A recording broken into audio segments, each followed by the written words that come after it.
students and welcome to Statisticspedia. Now in this lecture we will solve some of the questions जो आपके entrance exam में आए हुए हैं and those who are applying for the postgraduate or preparing for their postgraduate exam in statistics.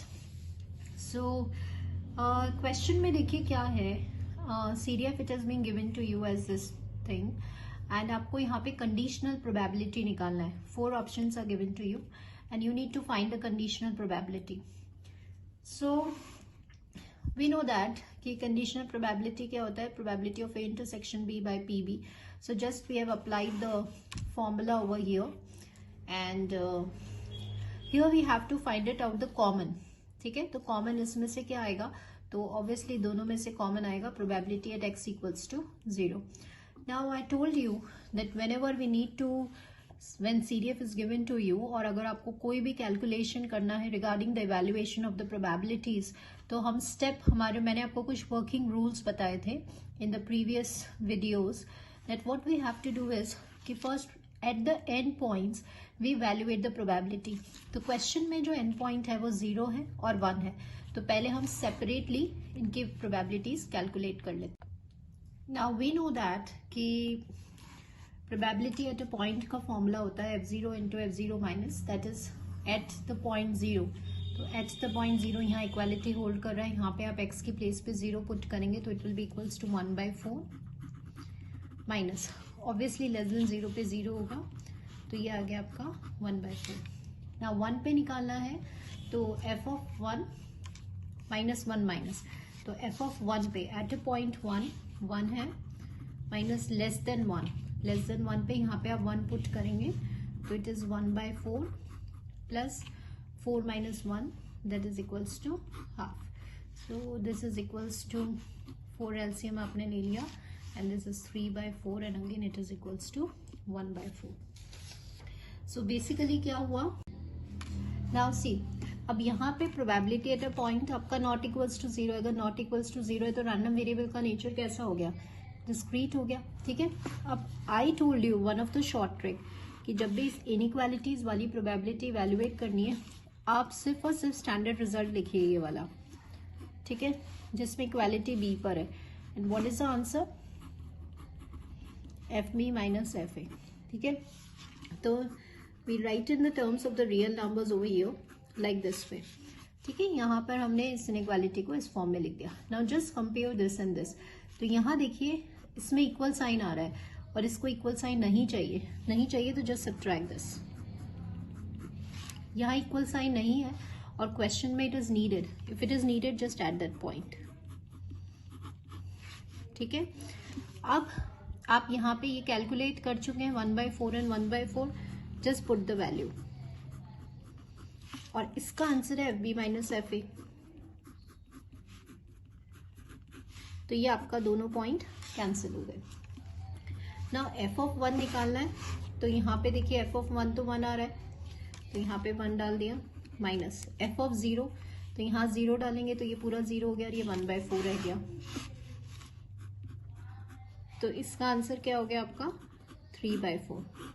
ठीक है, तो आपको सिर्फ in my previous I told you, इसमें हमने एक video, if you have not seen please go and visit and just see that video, evaluation of the probabilities with the help of CDF.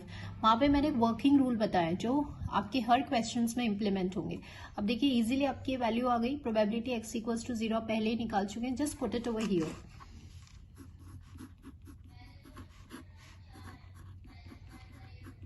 तो ये आपका है 1/4, इट इज डिवाइडेड बाय 3/4, तो simply आपका answer हो गया 1/3. This is a final answer, तो आपका आंसर हो गया B. ठीक है, now similarly we will solve one of the question. Now see next question क्या है, आपको x एक रैंडम वेरिएबल गिवन है जिसका आपको PDF गिवन है and y is being given to you in terms of x. तो आपसे बोला कि इस y का डिस्ट्रीब्यूशन निकालो. So we have also done this under the head of the transformation of random variables, वहां पे कंप्लीट वीडियो है.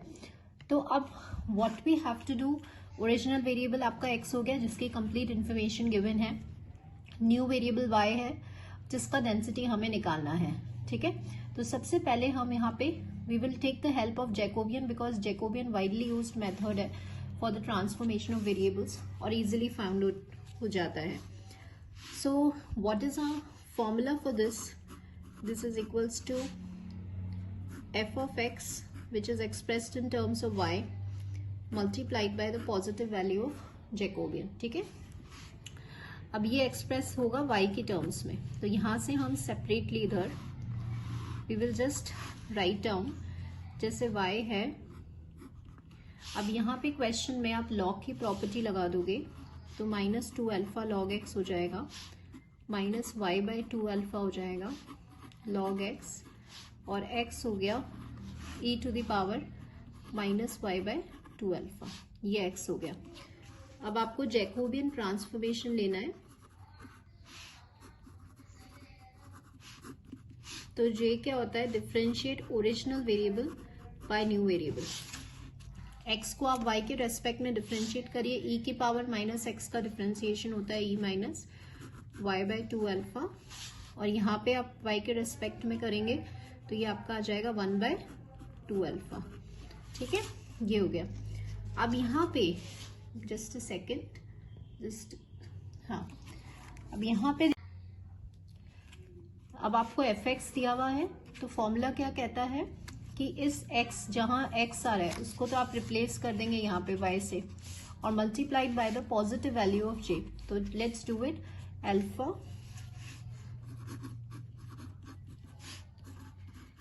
x यहाँ पे ये है,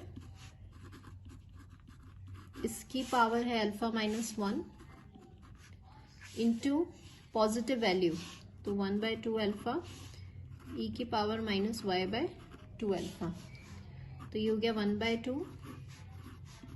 बेस सेम है तो पावर्स ऐड कर दीजिए, and this is equals to half e−y/2 alpha, -1 + 1 cancel हो गया इंटू अल्फा, तो ये क्या आ रहा है? Half e−y/2.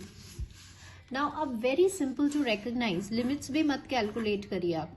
थीटा e⁻−θx बन रहा है. ठीक है, ये एक्सपोनेंशियल डिस्ट्रीब्यूशन है जिसकी लिमिट क्या होती है? 0 to ∞. लेकिन प्रॉब्लम क्या है? काई स्क्वायर की उसमें टर्म्स में गिवन है. तो अगर आपको याद है कि if x follows exponential with a parameter half, या जिसका मीन 2 होता है ना, n2 होता है, तो फिर वो काई स्क्वायर को फॉलो करता है. ठीक है, but if you don't remember this, तो this will follow. I just write it down over here, क्योंकि आपके ऑप्शंस काई स्क्वायर में है.